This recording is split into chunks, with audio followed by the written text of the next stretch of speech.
We just want to appreciate you. Ako personally appreciate you're always open to share your journey with us. Sobra kaming nabibless.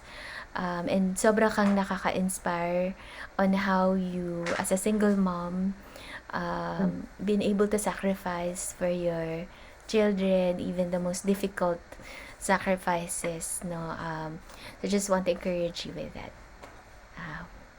Ate Marge.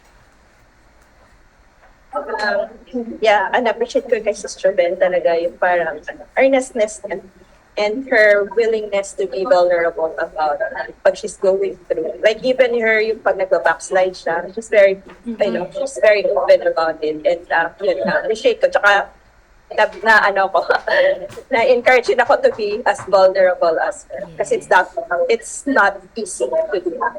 That's right. Thank you, Ate Marge. Si Ate Monette.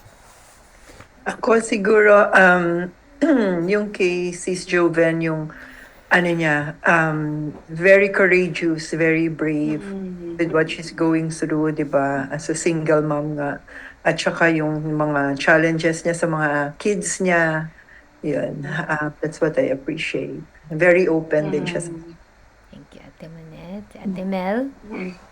Yes, Sis Joven, I really appreciate your honesty. Kung papaano mo, willing ka talagang i-share sa amin yung life mo. Napakahirap maging single mom, pero lahat yan kinakaya mo because you love your children, especially, di ba, ano pangalan nung kanyang isang anak? Si Prim. Yeah.